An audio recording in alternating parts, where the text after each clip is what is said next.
The toe hair test. What your feet are screaming about your arteries. Section 1. The check engine light. Do me a favor right now. Stop whatever you are doing. Find a place to sit down, take off your shoes, and peel off your socks. I want you to perform a simple diagnostic test that could save your life. Look at your big toe. Look at the knuckles of your toes. Take a really good, hard look under a bright light. Is the skin smooth? Is it unusually shiny? And most importantly, is it completely, perfectly bald? If it is, you might be thinking, well, I'm just getting older. Hair loss is normal. Or maybe you tell yourself, my socks are too tight. They must have rubbed the hair off over the years. I need you to listen to me closely. That is a dangerous lie.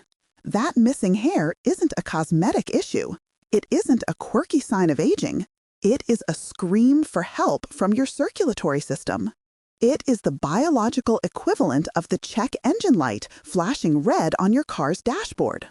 According to the American Heart Association, nearly 8.5 million Americans have peripheral artery disease, PAD, and a staggering number of them, up to 75% in some groups, have no idea they are walking around with a ticking time bomb in their legs. Think about how your body works. It is an incredibly efficient survival machine. It manages its resources like a strict accountant. When the money, your blood, oxygen, and nutrients, starts running low in the bank account, the body has to make tough budget cuts. It cuts off funding to the departments you don't need to survive. You need your heart to beat. You need your brain to think. You need your kidneys to filter waste. You do not need toe hair to stay alive. So, when the arteries narrow and the blood flow drops, when the delivery trucks stop showing up with oxygen, the hair follicles are the very first casualty. They are the first employees to get fired. They starve, they shrink, and eventually they fall out and never grow back. But here is the terrifying reality that most people miss until it is too late.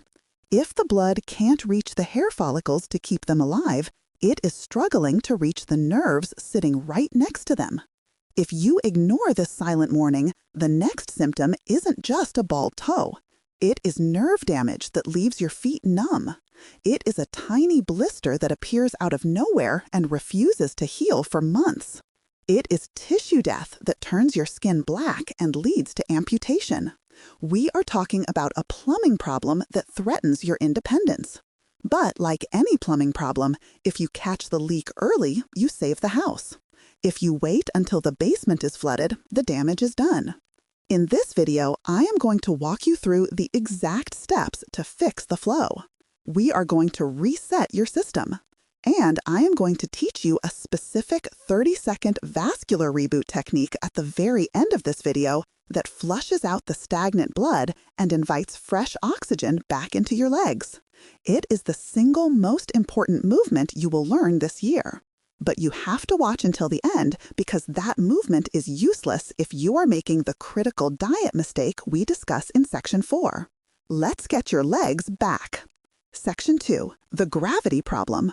To fix the problem, we first have to understand the battlefield. We need to talk about physics. Your heart is a masterpiece of engineering. It beats 100,000 times a day. It is the strongest muscle you have.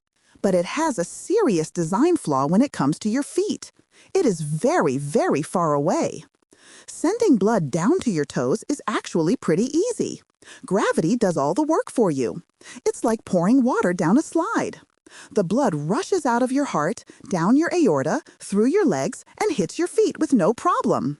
The problem, the massive challenge, is getting that blood back up. Once the blood reaches your toes, it has to turn around and climb a vertical ladder against gravity, all the way back up to your chest to get recharged with oxygen. It is an uphill battle every single second of the day. When your arteries are young and healthy, they are like wide-open interstate highways with 4 lanes of traffic. The blood moves fast. There is no resistance. But as we age, the infrastructure crumbles. Plaque builds up along the walls. Inflammation sets in. The highway narrows.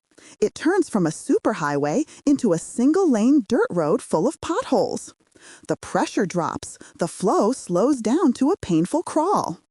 Because your toes are the furthest outpost from the heart, the last house on the delivery route, they get cut off first. Think of a garden hose with a kink in it. You turn the faucet on full blast, but because of that kink, the water just trickles out the end.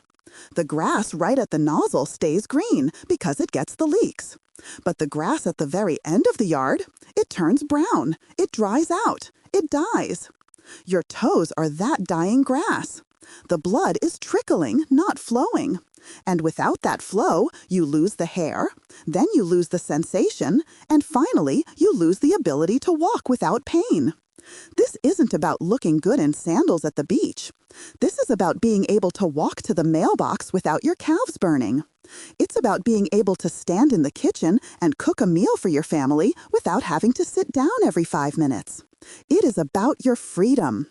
If you want to keep walking on your own 2 feet as you get older, hit that subscribe button right now. I'm here to give you the owner's manual for your body so you don't have to rely on anyone else. Section 3, the Vascular Reboot, open loop. So, how do we fix the kink in the hose? How do we turn that trickle back into a steady, life-giving stream? Most people, when they realize they have poor circulation, make a classic mistake. They think the answer is to go out and force it. They think, I'll just walk 5 miles today. I'll push through the pain. That is a critical error. If your flow is already compromised, forcing a long, intense walk can actually cause more damage. It triggers a condition doctors call intermittent claudication. That is a fancy medical term for muscle starvation.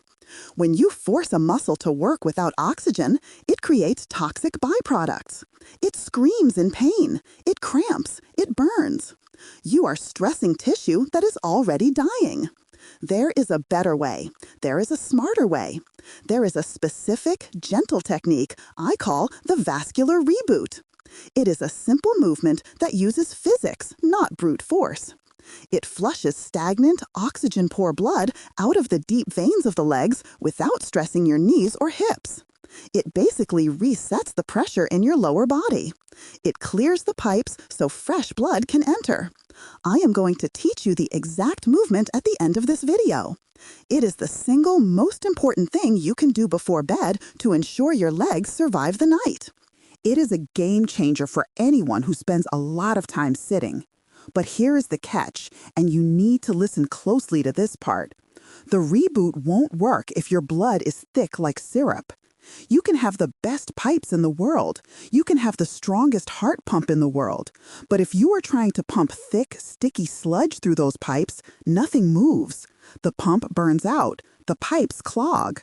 First, before we do the movement, we have to thin the syrup. We have to change the consistency of the blood itself. And to do that, we have to look at what you ate for breakfast. Section 4, the sugar syrup connection. We have to talk about sugar. I know, you hear it all the time. But I want you to visualize exactly what it is doing inside your veins right this second. High blood sugar does a lot of bad things, but the worst thing it does is turn your blood into glue. When you have excess glucose, sugar, floating around in your veins, it triggers a process called glycation. Think of this as candy coating your cells. The sugar latches on to your red blood cells. Imagine taking a handful of smooth glass marbles and rolling them in honey and sand. That is your blood on sugar. Now think about those tiny capillaries in your toes. They are microscopic. They are so narrow that red blood cells actually have to fold themselves in half, like a taco, just to squeeze through them single file. It is a tight squeeze even on a good day. If your blood is sticky and stiff from sugar, those cells lose their flexibility. They become rigid. They can't fold, they can't squeeze, they get stuck. They pile up at the entrance of the capillary like a massive car crash in a one-lane tunnel. They create a traffic jam. The capillary gets completely blocked. And what happens to the hair follicle waiting on the other side of that tunnel? It gets zero oxygen. It gets zero nutrients. It suffocates and dies. That is why the hair falls out. It is literally being starved by a traffic jam caused by your breakfast. And it's not just the blockage. This sticky sugar acts like sandpaper. As it rushes through your arteries, it scratches the delicate inner lining of the blood vessel, the endothelium. Your body has to patch those scratches with cholesterol plaque. More plaque means narrower arteries. Narrower arteries mean less flow. It is a vicious cycle that leads to amputation. You don't need a drastic, miserable diet to fix this. You don't need to starve yourself.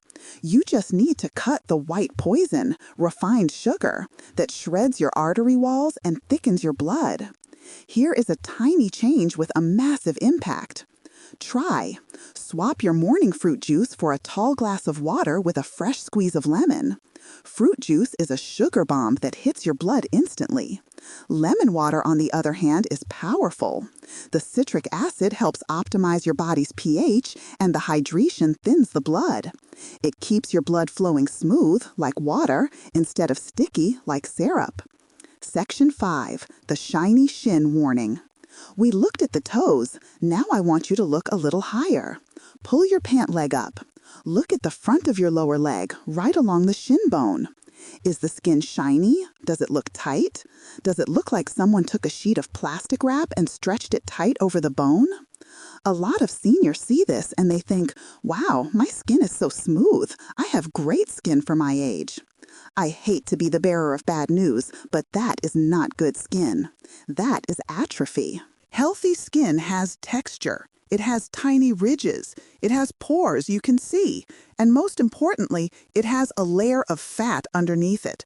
That subcutaneous fat is like a cushion. It protects your shin bone. It holds moisture. When the blood flow is restricted for a long time, the body stops maintaining that fat layer. It cannibalizes it. The skin thins out. It becomes paper thin and fragile. That shiny look is the sign that the tissue is starving. It means the defense systems are down. Here is why this is dangerous.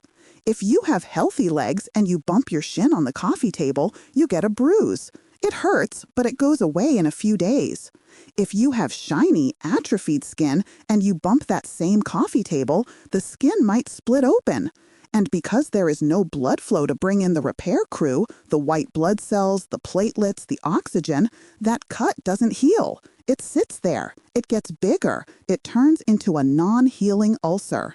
I have seen patients fight a shin wound for 6 months simply because they didn't recognize that the shiny skin was a warning sign to improve their circulation before the injury happened.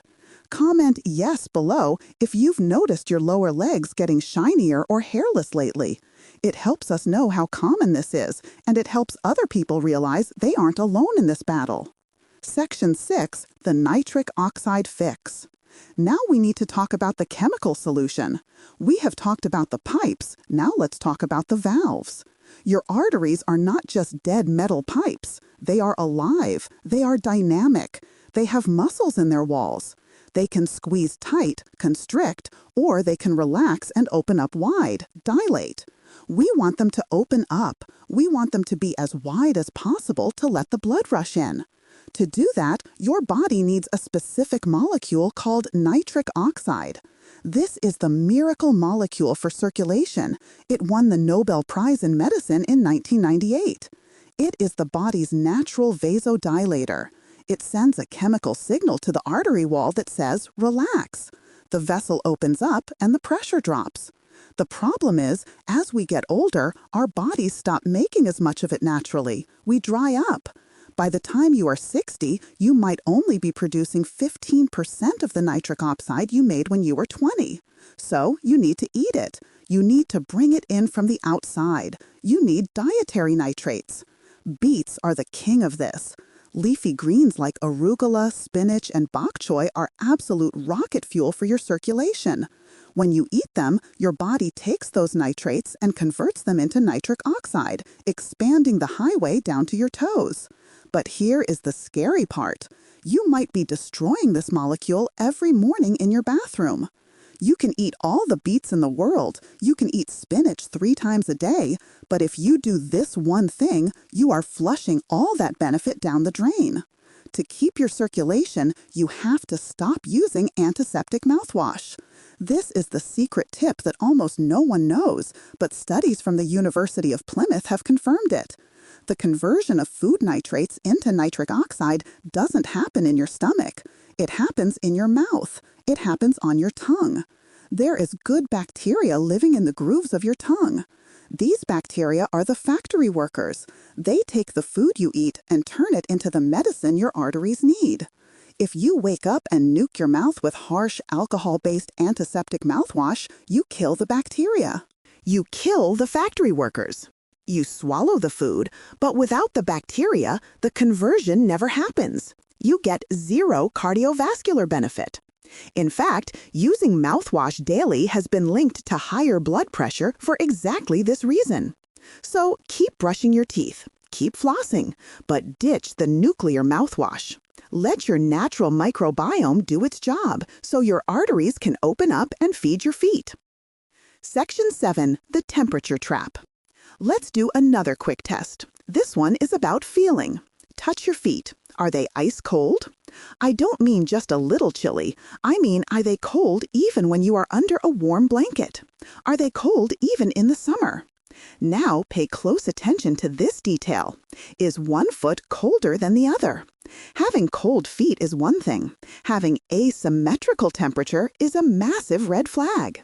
If your left foot is warm and your right foot is freezing, that tells us the blockage is likely specific to that right leg.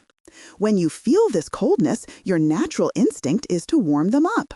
You want to grab a heating pad. You want to fill up a hot water bottle. You want to soak them in scalding hot water. Be very, very careful. This is what I call the temperature trap. If your blood flow is poor, your nerves are likely damaged too. That means your sensation is off. You might not feel heat the way you used to. I have seen too many people burn the skin off their feet because they couldn't feel that the heating pad was too hot. They put their feet on the pad, it feels nice, or they feel nothing at all. And 10 minutes later, they have third-degree burns. And remember what we said about healing? If you burn a foot that has poor blood flow, that burn might never heal. It can lead to infection, gangrene, and amputation. You cannot fix this problem with external heat.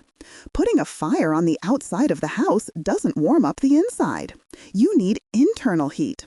You need to bring the warm blood down from the core. You need to open the pipes so the body warms itself.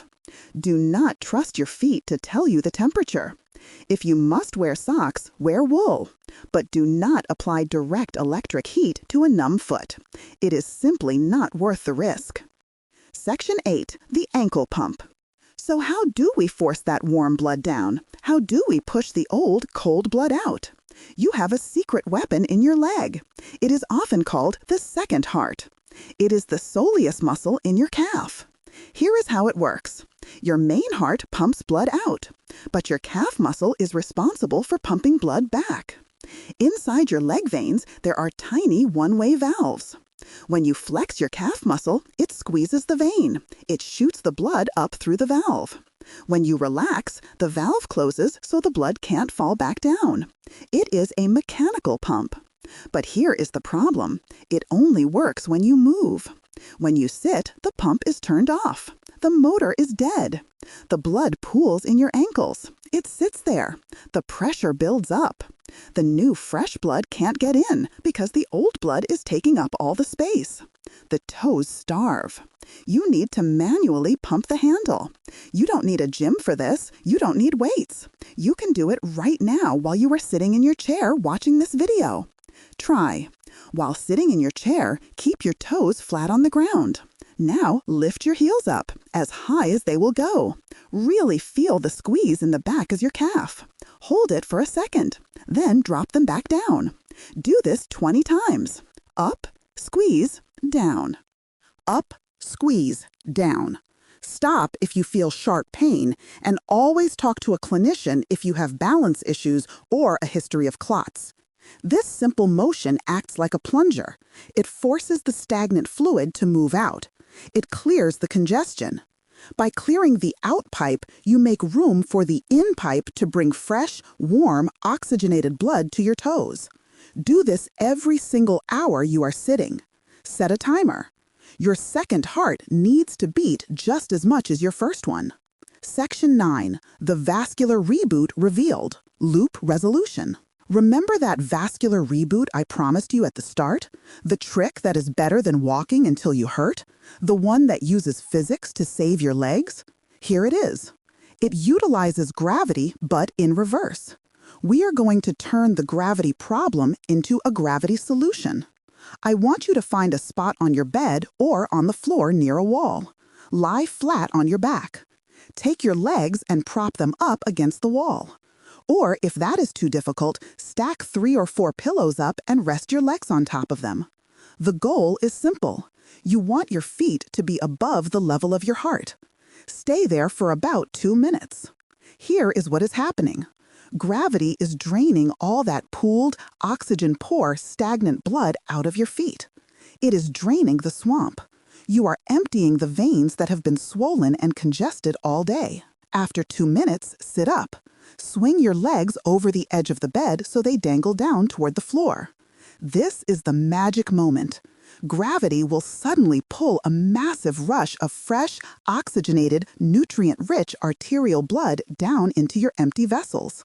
It is like opening the floodgates. You might even feel a warm tingling sensation or a whoosh. Doctors call this reactive hyperemia. That rush forces the vessels to expand. It stretches them open. It creates a surge of flow that reaches all the way to those starving hair follicles. It is a workout for your arteries without you having to run a single mile. It flushes the waste out and brings the groceries in. Do this every evening before you go to sleep. It relaxes the legs, reduces swelling, and feeds your tissues. Section 10. The Compression Paradox. Before you run off to try these tips, there is one major mistake I need to warn you about. It is a mistake that good-intentioned people make every day, and it makes the problem worse. When people see swelling or feel pain in their legs, they often run to the drugstore and buy tight compression socks. Stop. If you have peripheral artery disease, if your toes are hairless, pale, and cold, compression socks can be dangerous. You have to understand the difference between a vein problem and an artery problem. Compression is great for veins. If your veins are loose and baggy, the sock helps squeeze them to move blood up. But we are talking about arteries. Your arteries are already too narrow. They are already struggling to let blood down. If you put a tight compression sock over a narrow artery, what happens? You crush it. You close it off completely. It is like stepping on that kinked garden hose. You cut off the little bit of flow you had left. If you have arterial issues, tight socks can accelerate tissue death. They can make the starvation worse. Unless your doctor specifically prescribed them and checked your pulses to confirm you have enough flow to handle the squeeze, avoid them. Try loose, warm wool socks. You want something that keeps the heat in to help dilate the vessels but has zero elastic constriction.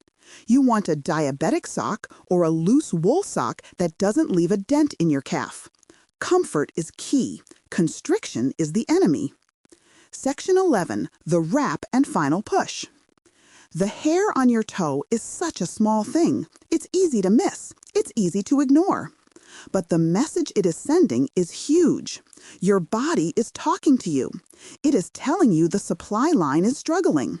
It is telling you that the road is getting blocked. Don't wait for the pain to start. Don't wait for the skin to change color. Don't wait until you can't walk to the mailbox. You have the tools now. Feed the blood with beets and lemon water, not sugar. Pump the blood with heel raises every hour. Protect the flow by avoiding tight socks and dangerous heating pads. And reboot the flow every night by getting your legs up and letting gravity do the work. Save your toes, and you save your independence. You save your ability to walk your dog, to travel, to live your life on your own terms. Share this video with a friend who complains about cold feet. You might save their life. You might save their leg. If you found this helpful, you need to see the next video. It dives deeper into the signs your feet are giving you, specifically about the color changes you need to watch out for. Check out our other great video about loss of hair on toes, the silent sign of poor blood flow no one talks about. Tap the card on the screen right now to watch it. It's the perfect next step. I'll see you there.